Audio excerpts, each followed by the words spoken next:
Suppose I could get away with it for 1 year. Let me tell you, I can very easily get away with it. Try it sometime yourself. Suppose you can get away with it for 1 year, and it's the national average under any GP, then why would you not be certified as a doctor?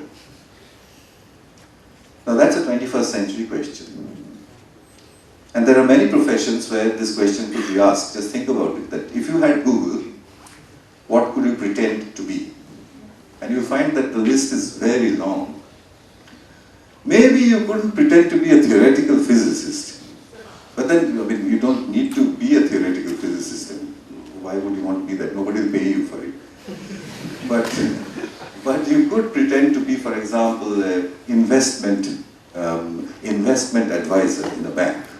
You can get away for years with that and make quite a bit of money without having to go to college. If you just know how to do a good Google search and how to filter out the bad stuff and read the good stuff. So why is this important?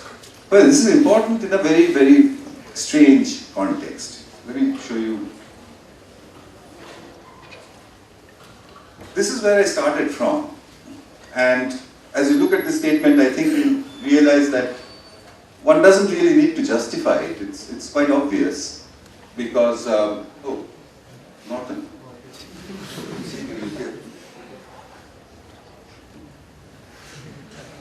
You know, you guys are engineers. Can't you think of an app where you can tell the PC, I'm doing a presentation in a large hall? Simplest application to write. $15 per shot or something like that. Okay.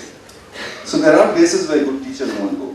But teachers are human beings. So if you have a choice between living in, in downtown Bombay or some nice area versus, living halfway to past Panvel, it's quite possible many teachers will say, it's very inconvenient for me because, there are no good schools, there's no good this, no good that. So they would like to move in. So how does one solve this problem? And this problem is worldwide, as I'll just show you. A couple of years back I did an experiment to see if this was really true. The experiment was quite simple. I took Google Earth and looked at New Delhi in the satellite view.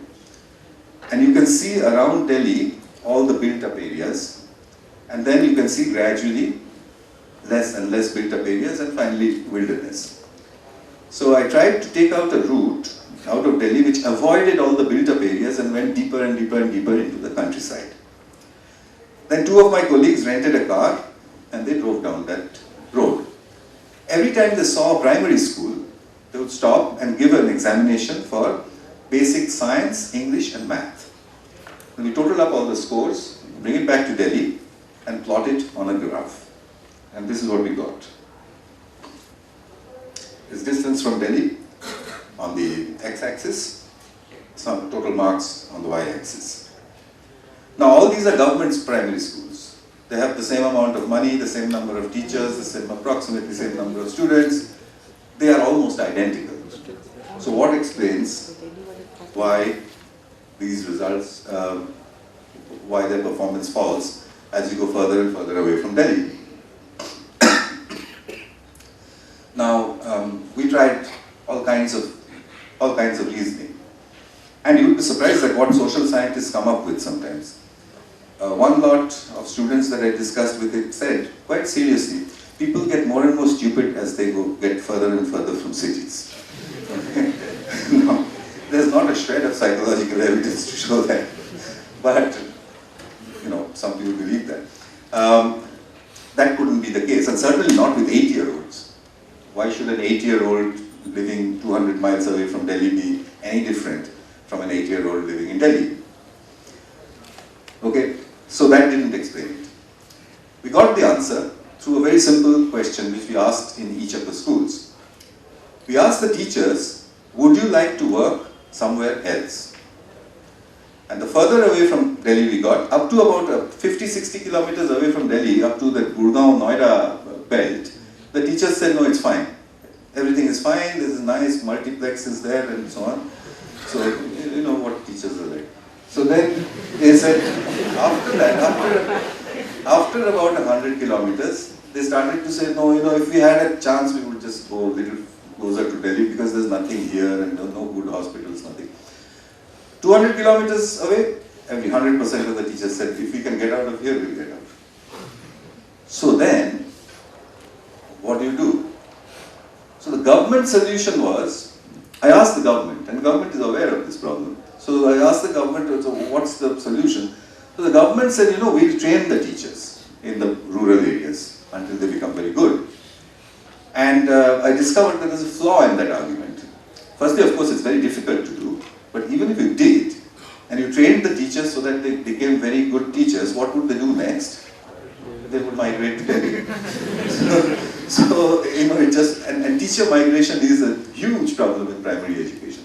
So what happens is, it's not the people who are getting stupid as you go further away into rural India, it's that the good, clever teachers are able to migrate, leaving the worst ones behind. So that was what was causing this drop. So when I went to England, then I thought, well, here I won't find this problem because, it's a developed economy, the rural sector is as convenient as the urban. So if I do this, I won't find the problem. And when I checked, yes, I couldn't find any correlation with geography. But then, there were good school results and bad school results. So what explains that in England? Why should that be? Because this effect should not have been there. I looked for a correlation and I found one. This is northeastern England. The GCSE, which is the same as our CBSE. Results versus, on the x-axis is an interesting number.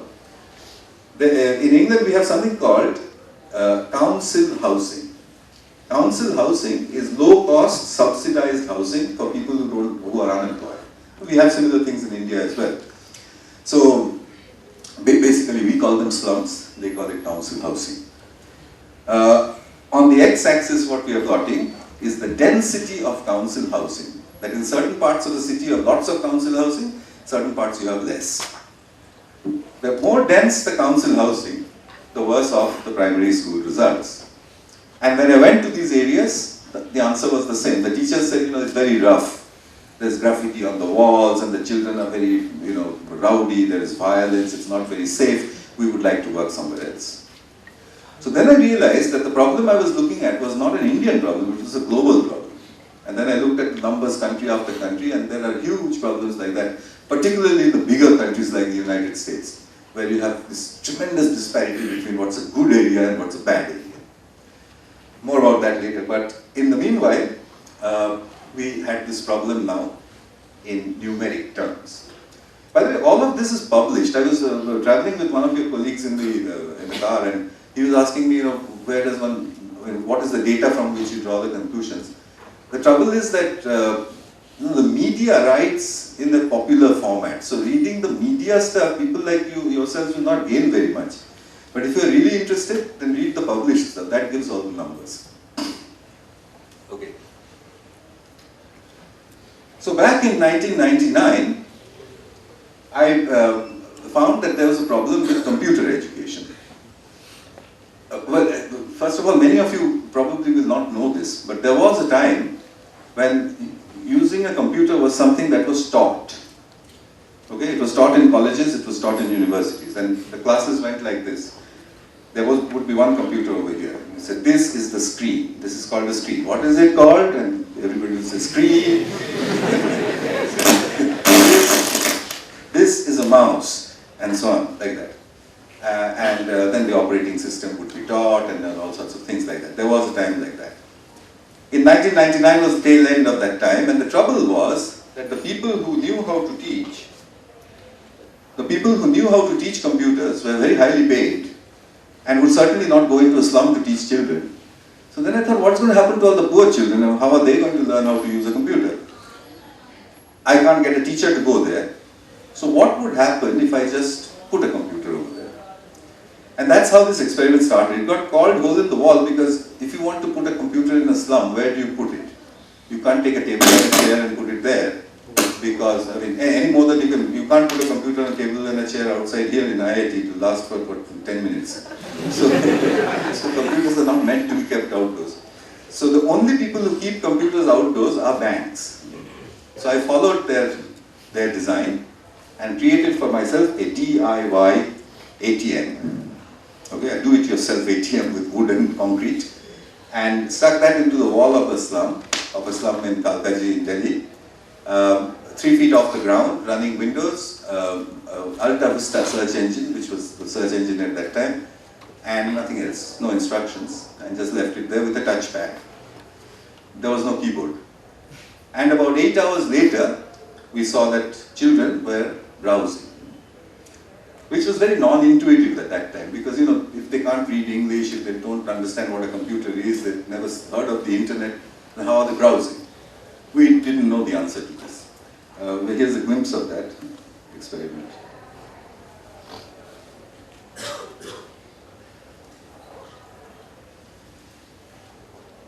This is what the press finally called the hole in the wall.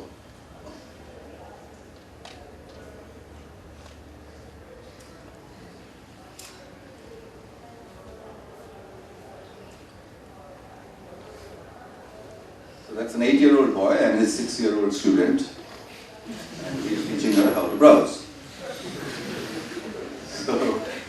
So you realize now that at that time Vikas Swaroop was a young diplomat in Delhi, and he was very deeply affected by this experiment, which is why he went on years and years later to write Slumdog Millionaire. So, but anyway, people at that time found this very non-intuitive, and they thought of an explanation. They said, what's happened is that there would have been students passing by, many people like yourselves, and if you see children struggling with a computer, somebody must have gone there and said, this is called a touchpad and this is how you do things. So I thought, fair enough, that's a very simple explanation. So let me try it in a place where this can't happen. So I went off to a village in Raebareli district in Uttar Pradesh and found a village called Madan Tusi. Now Madan Tusi is in a remote area, the kind of area where the chances of a passing software developer is very low. So I put the computer in the local village school there, and I just kept it there and went to it. And I went back after 3 months and again found the same thing. The children were playing games with it. So, and the 2 kids playing some sort of a game like bricks or something. And as soon as they saw me, they said, "Oh, you've come back." I said, "Yeah, so what's going on?" So they said, "We need a faster processor and a better mouse." So I said, "What? I mean, how do you know all this?" So then they said something which years and years later would travel to the MIT Media Lab. He said, "You've given us a computer which works only in English, so we taught ourselves English in order to use it." Now that was not something a teacher hears very often. But he made it sound very obvious. What else can I do? If you've gone away, you've left it working in English, so I have to teach myself English. And we counted, they were using 200-300 English words with each other in more or less the right sense. And they were all computerized words, they were pronouncing them wrong, but they knew what they meant: file, save, open, close, etc. So I began to think that we've got a little more here than just computer literacy, which obviously was happening by itself, but maybe other things were happening as well.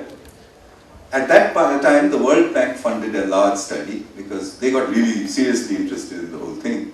And it took about 4 years to study it. The research question was that what we had seen in Kalkaji and Madan Tusi, were these accidental, or were they telling us a story which is true everywhere?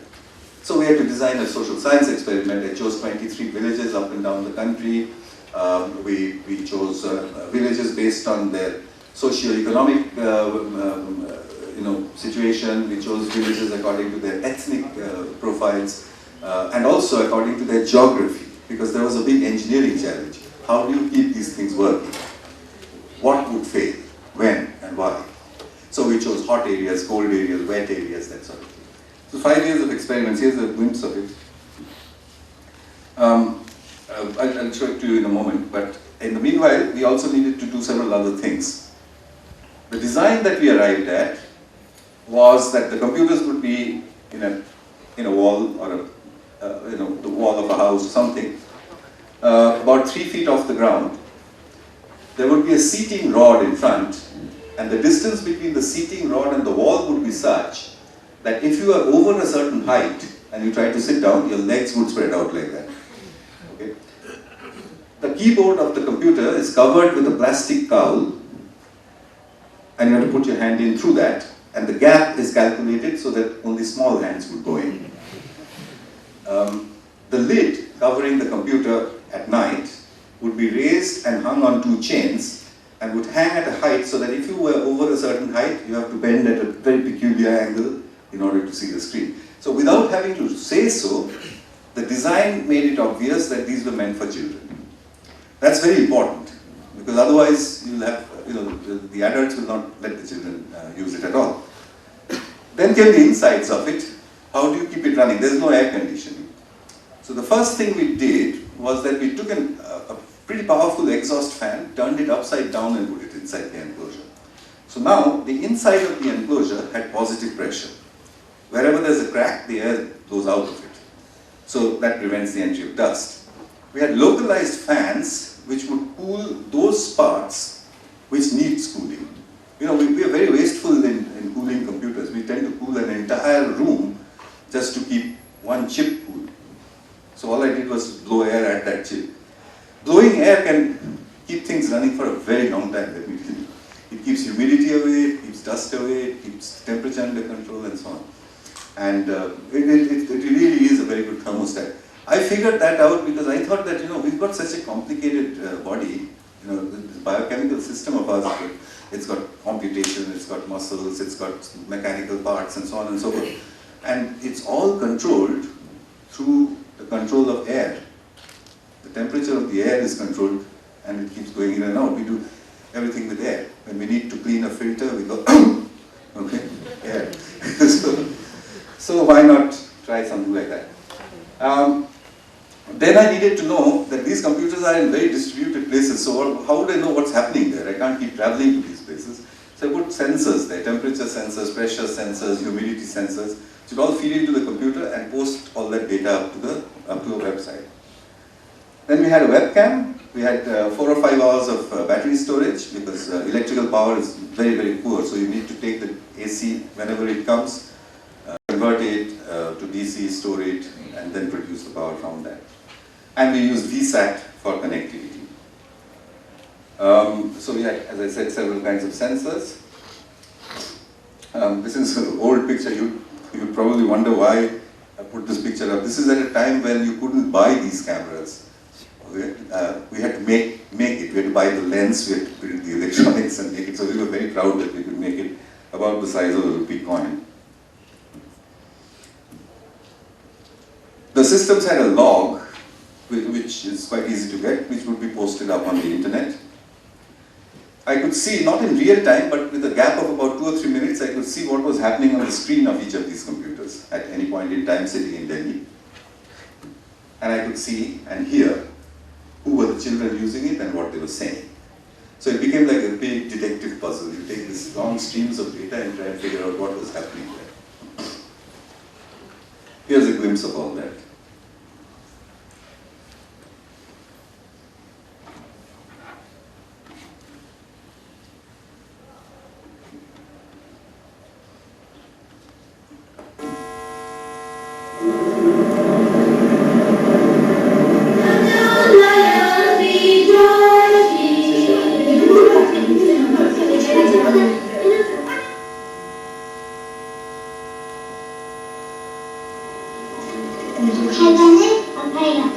Next selection gets 5.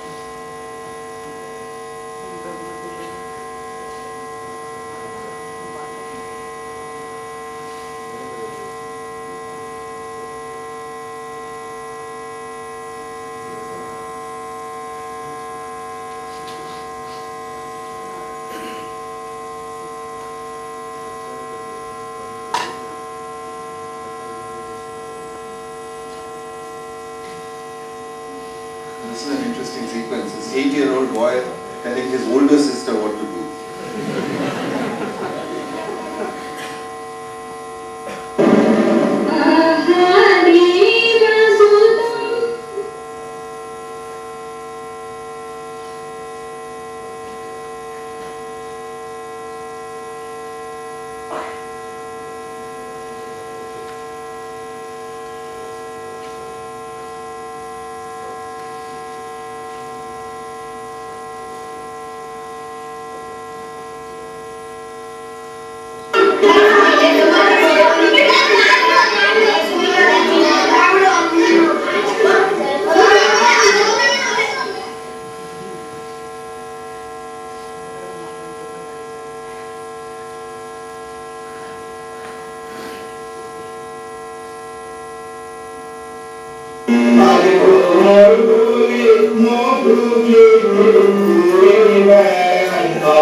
And to South Africa. Are we good?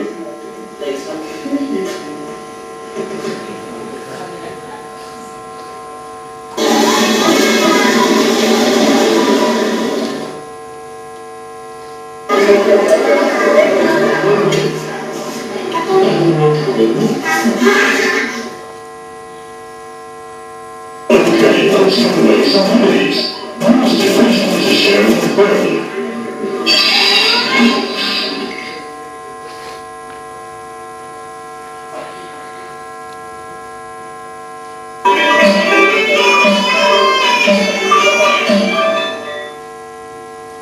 So that took about 5 years.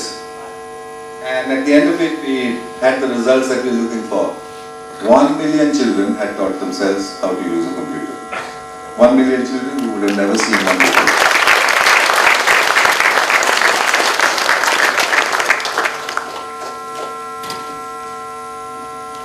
So we measured the whole lot. Over a 9-month period,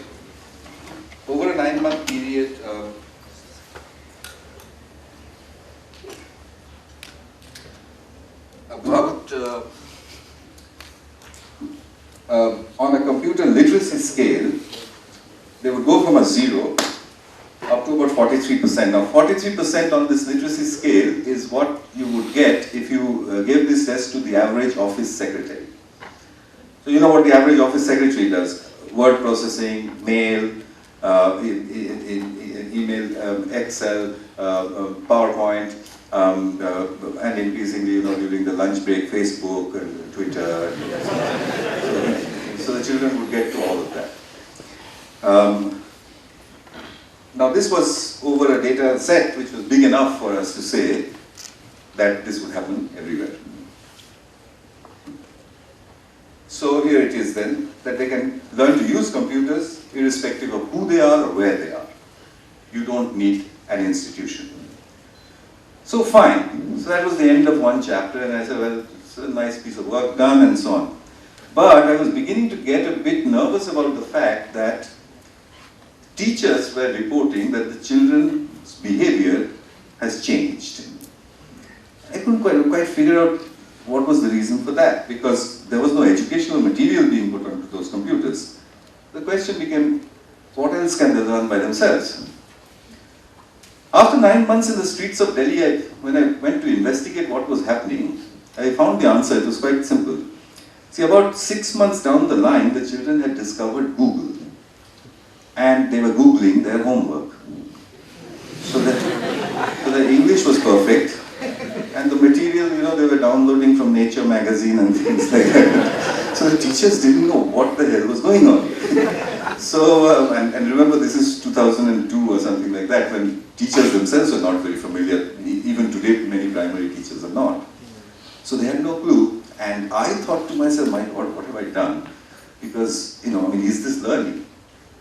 Now that's a question I want to leave with you, because I'm sure this will go through your mind that, okay, what's the big deal? You Google the question, you get the answer, but you haven't learned anything. But have you or have you not? Is a question to which I'll get an answer 6 years later from, of all places, Gateshead, England. So that's the rest of the story. But back to to 2002, what else can children teach themselves? In the city of Hyderabad, there are, for those of you who've been there, there are this incredible number of little private schools, not for rich people, but for poor people. It's a strange phenomenon. I mean, they're all called, things like Saint Lucia's, or Father Agnel, or something like that. So, the reason why they exist and why poor people pay to get their children there, even though government education is for free, is just one: English. All the schools say that we will teach your children good English, and learning good English, as all of you know, makes a huge difference in our country because of our colonial reasons. So the schools would teach English as well as they can, but there's a problem, and that's a universal problem everywhere. Because good native English language teachers will not go into a slum school in Hyderabad, the children were being taught by the local Telugu speaking teachers. So they would learn everything. The grammar is okay, the spelling is okay, punctuation is okay, but the pronunciation is completely affected by Telugu.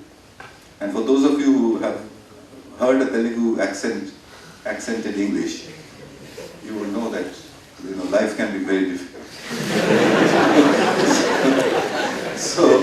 So these poor fellows, once they get out of the school and they go and apply for a job, and the interview board says, well, your English seems to be perfectly fine, but they can't understand a word of what you're saying.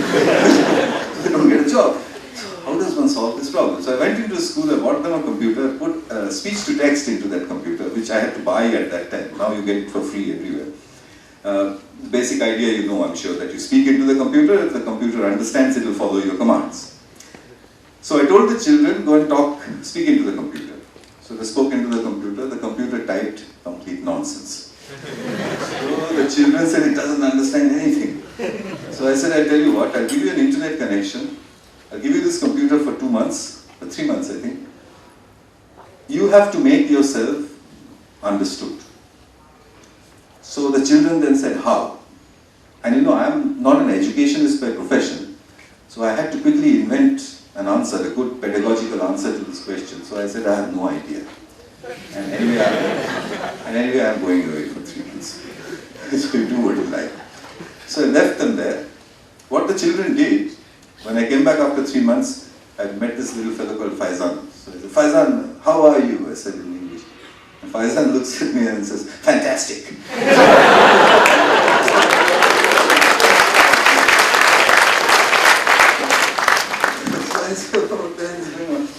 So what did you do? They had downloaded something called the Speaking Oxford Dictionary. If you type anything into the Speaking Oxford Dictionary, it pronounces it in a flat BBC accent. They would listen to the accent, and then they would speak it back into the speech to text and see if the right word was coming up. Now I was absolutely flabbergasted by this. Not only because they changed their language, which many of them had, but by the fact that a group of learners left without a pedagogy, without a method, had invented the teaching method by themselves. Now that's what I'm paid to do. So in Hyderabad I thought, well, this looks a bit dicey now, because they're doing this by themselves. Okay, here's a glimpse of that. Just a second.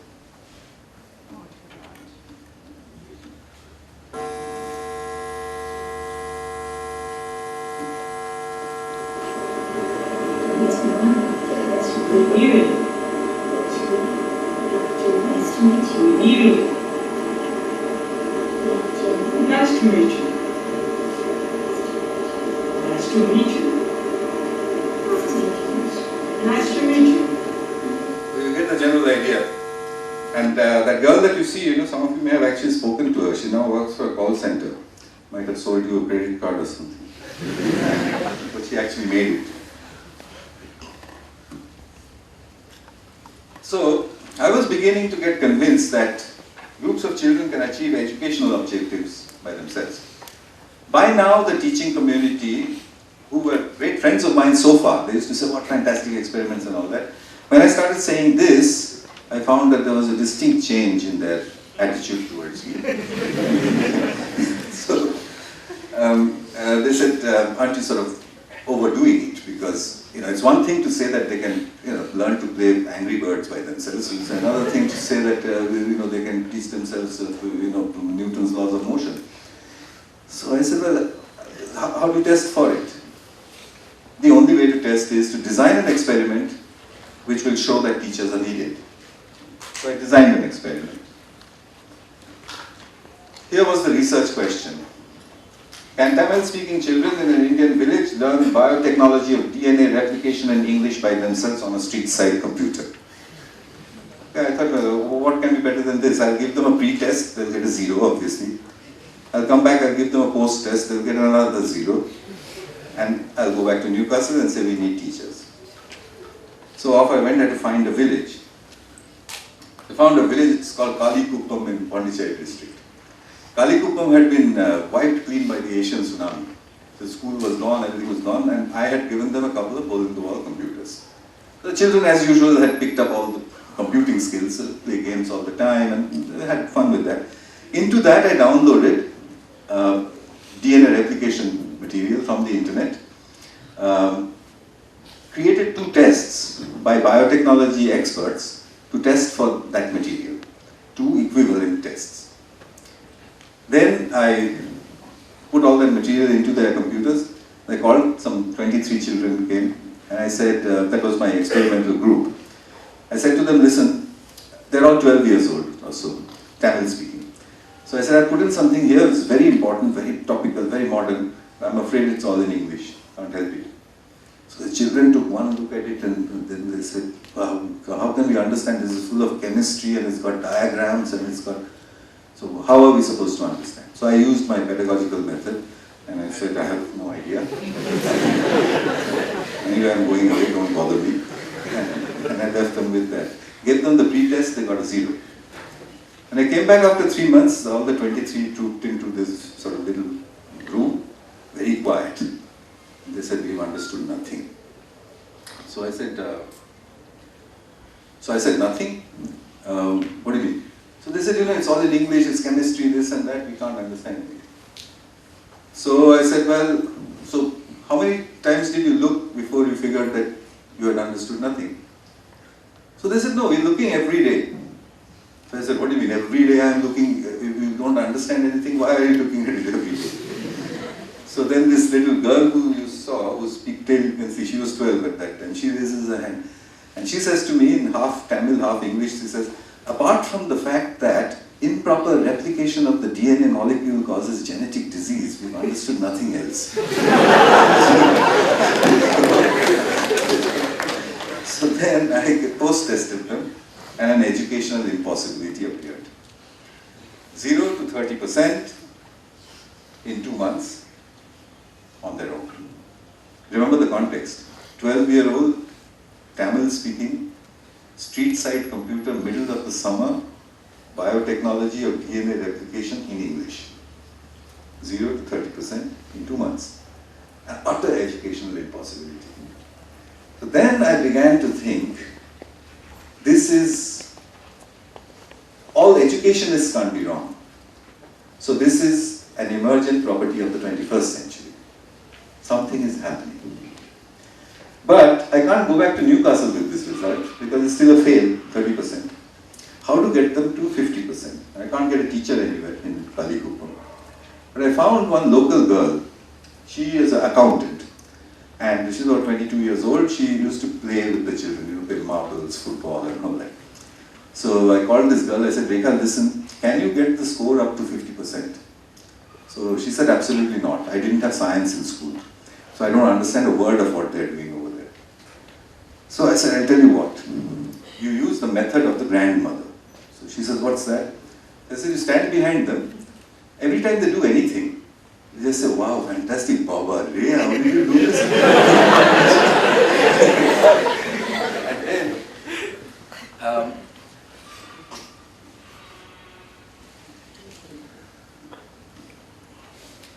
and then you say, when I was your age, I couldn't have done anything like that. I was really stupid. You guys are really clever. And you know what children do when you do this to them? That they'll show off even further. So she did this perfectly for 2 months. The scores jumped to 50%.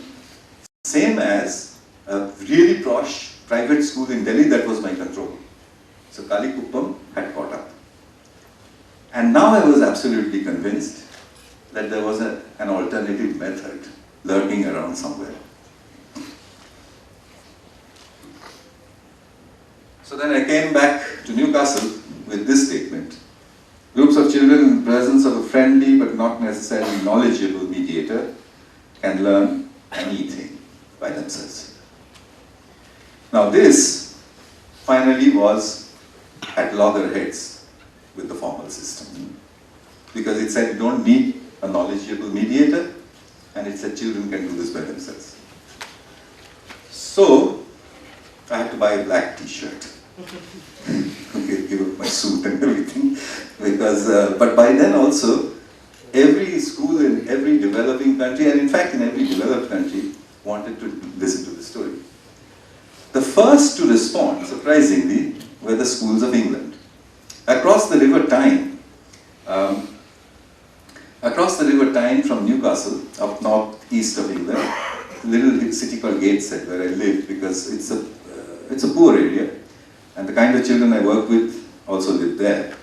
Their poverty is very different from our poverty. Our poverty has to do with no food, no electricity, this and that. Their poverty has to do with too much booze and fish and chips. So as a result, the children get bloated, they get beaten by their parents, that kind of poverty. It's an ugly poverty, but poverty nevertheless. So into one of those schools, I went in and I started to experiment with this method. And the English teachers responded. I must say that they responded much faster than Indian teachers did. And they started to adopt it. And as soon as they started to adopt it, the Commonwealth countries started to call. So it sort of started rising bottom upwards, which is where I am right now. So what is it by themselves? Children, groups, the internet, the granny cloud. Okay, what's the granny cloud? I wrote a newspaper column in The Guardian, and I said that if you're a British grandmother, if you have internet connection and a web camera, can you give me 1 hour of your time per week for free? And I got 200. Okay, I know more British grandmothers than anybody. So these 200 women form, my students in the university call them the granny cloud. So the granny cloud sits on the internet. Whenever there's a school in trouble, we beam a gran, okay, into that school. They're usually, retired women with enormous amounts of teaching experience. So they're wonderful teachers.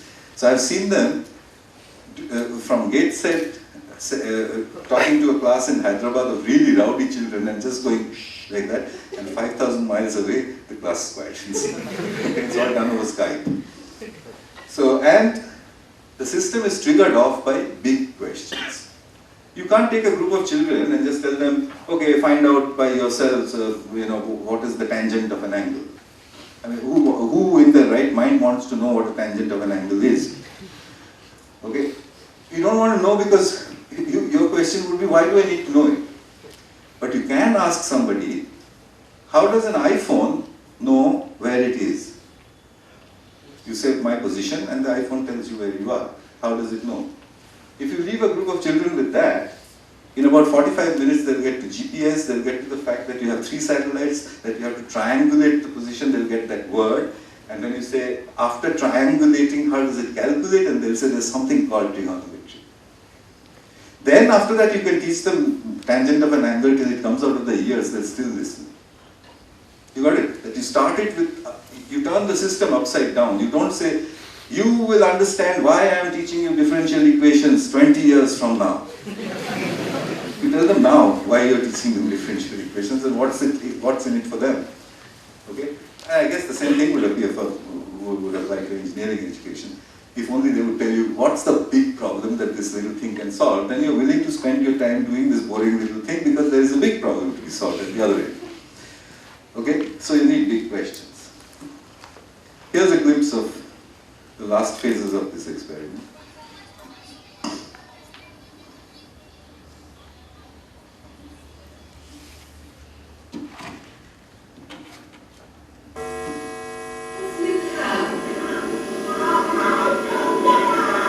You can't catch me.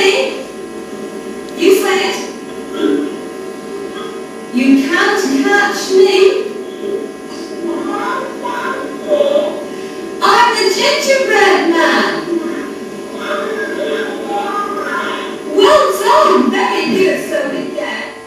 said to Hyderabad? Power of the supreme being.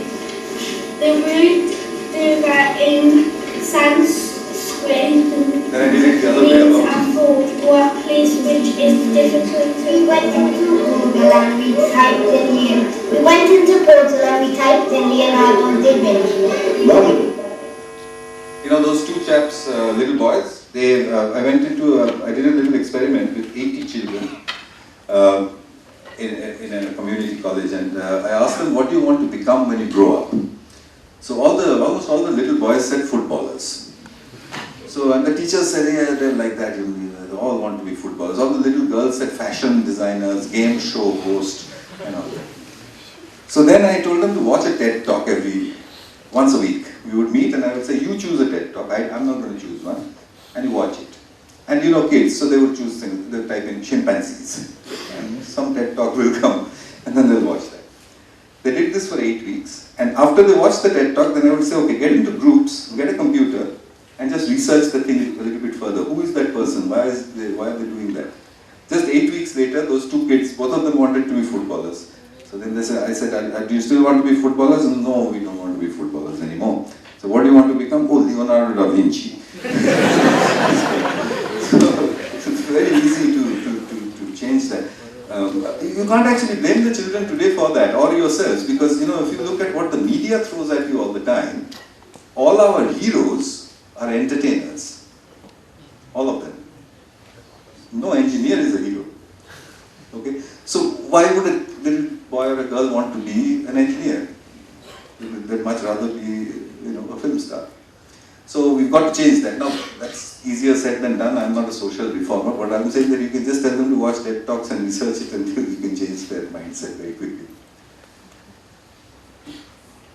Hong Kong, China. How does an iPad know where it is?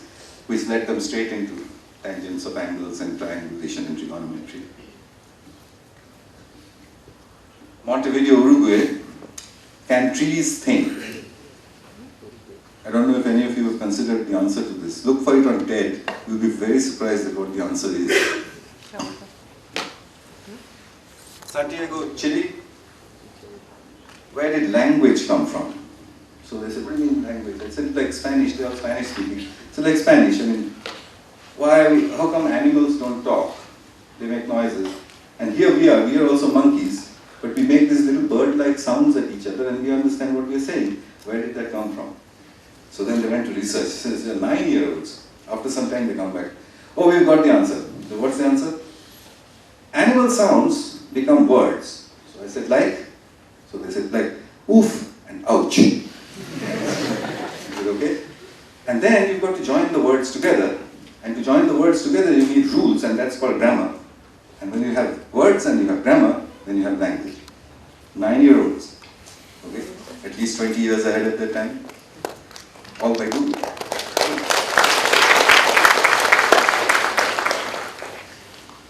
Turin, Italy. What did Pythagoras do? Who was Pythagoras? What did he do? So they went at it. They're all Italian speaking. First of all, they said, we don't understand anything, what you've written. I wrote down the question in English. So I said, I called teacher back. So they said, no, we understand everything.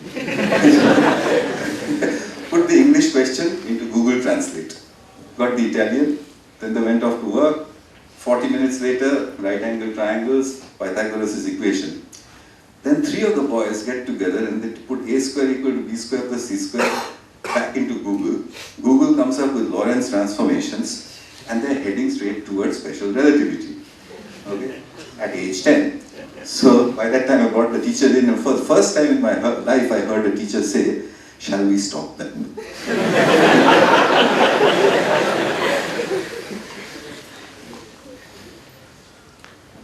Washington International School, really rich.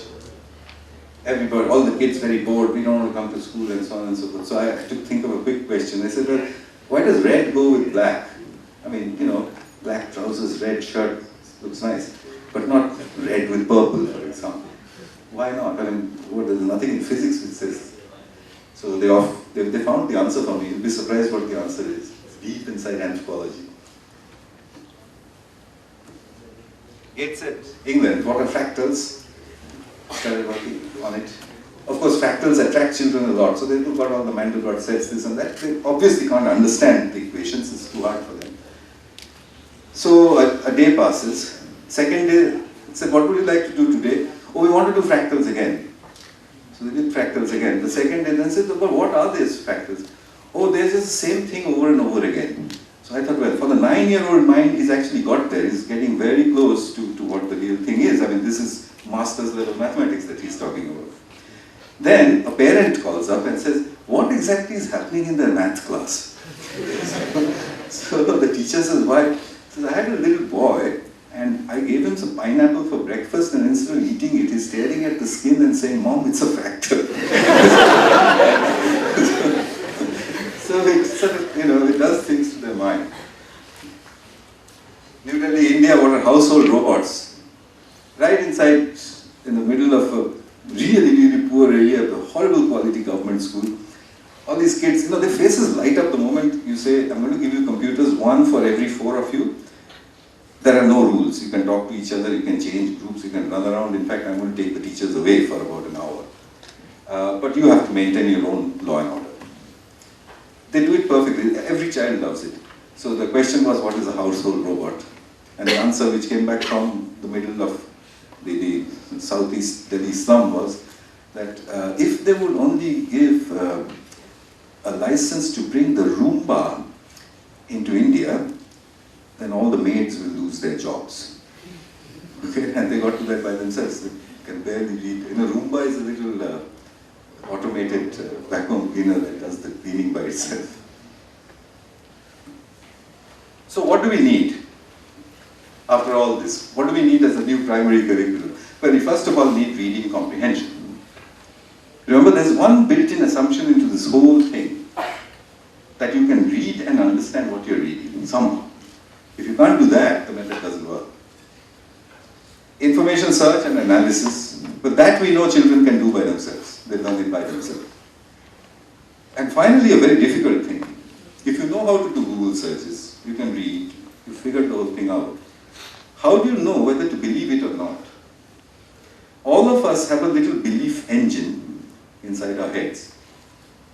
I don't know if you've ever thought about it, but if somebody tells you that a quadratic equation solution is given by this formula, in order to believe it, you look for a proof. And then we give you a proof, and you say, okay, it's a proof. If I didn't give you the proof, or if I didn't have the time to give you the proof, would you still believe it? Well, you just might, because that's a different belief mechanism. That you say, well, this guy, IIT is paying him to teach, so probably he's telling me the truth. That's a different way of believing. Sometimes you might say, my friends told me, and they usually tell me the truth, so it must be the truth. Sometimes you would say, my friends tell me, and they usually tell me all wrong things, so it must be all wrong. So it depends on what your mechanism is. How quickly and when do we actually acquire this little truth-making engine? I don't know yet. I'm trying to find out. And how early an age can you put it inside the children's heads? Because the moment you do, the one thing that will stop is doctrine. You know what doctrine is? Doctrine says, the sun rises in the east. Why? Because I say so. Okay. If you can stop doctrine, then you automatically have learning happening in a different manner almost immediately, which is fact-based or support-based beliefs. It also raises one last question, which is why I'm at, by the way, she forgot to mention, I'm at the moment on secondment, what's called secondment, which means I'm loaned to MIT Media Lab from Newcastle University, where I'm working on a question which Nicholas Negroponte has defined for me. He is very fond of this work. So he said, listen, your whole work depends on just one assumption, that you know how to read. So my question is, can children learn how to read by themselves? So that's the experiment I've come here to do for the next 3 months. I'm doing it in West Bengal and in the tribal belts in Nagpur, inside completely illiterate areas. It's a very simple experiment. If you just give them a tablet and go away, will you come back after 3 or 4 months and find that they're reading? or will you find they're not? Okay. Negroponte wants to go a step further after I've got my data. He wants to take about 100 such tablets, fly over Congo, and drop them from a helicopter. And wait for 10 years to see if electrical engineers will come out. Okay? And in that understanding, I guess, we'll have the future of learning. So just one or two things before I finish off. This is a child's perception of of learning, really. You have things that are interesting and you have things that are uninteresting. You have things that are relevant and things that are irrelevant. The child perceives most of curriculum in school as falling into that bottom right-hand corner. Okay? It's uninteresting and it's irrelevant. Okay, it looks at things, gadgets and cool stuff, as things that are relevant and things that are interesting, which is why nobody teaches those things, because they learn it by themselves. And then there are things that are interesting and irrelevant, like games and entertainment, which all of us love. Human beings love interesting things that are completely irrelevant. You can't help it, we just built wired that way. So, and of course there's the relevant and uninteresting things, you know, examinations, that sort of thing, tying your shoelaces, very relevant and all that, but who the hell cares? Anyway. So, and in the middle is that little circle, which is a bit of everything, which you just have to learn. You know, things like how to comb your hair. It doesn't really matter whether you learn it by yourself, somebody teaches it, it's just something that you need to know. But the rest of it, so what's the teacher's job? Is that how do we move from the bottom right-hand quadrant, how do we move things up right diagonally into one of the two quadrants on the left? So when I say tangent of an angle, it falls as irrelevant and uninteresting. When I say how does the iPad know where it is, it goes right up there. So that's the only trick. You move it up there and leave them alone and they'll figure it out themselves. So the speculation on the theory of the whole thing is that education is a self-organizing system with learning as its emergent outcome. So you leave them alone. By the way, when I say alone, it's very important that this thing doesn't happen alone. It happens in groups. It happens in groups of 4 or 5. Alone you'll get stuck and you'll lose confidence in yourself and stop and you'll say this is useless. It's only in groups that you can crack the problem. I think all of you know that because, you know, the day before the examination, I know what happens. I know what happens if you miss that night. You fail. Okay. So that's it. That's all in the wall what you're doing over there. So this is what I'm trying to figure out on the theoretical side. And on the practical side, well, as I said, the future of learning. Can you drop a few tablets out of the sky and wait? Thanks.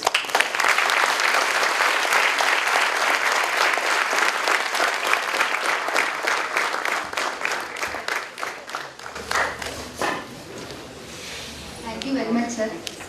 After hearing from this lecturer, I think we need to felicitate him other than a bouquet. And I invite the sir to receive the memento of our Techfest.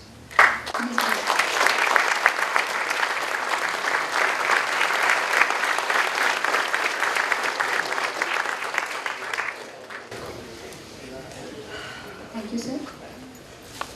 Thank you, all of you.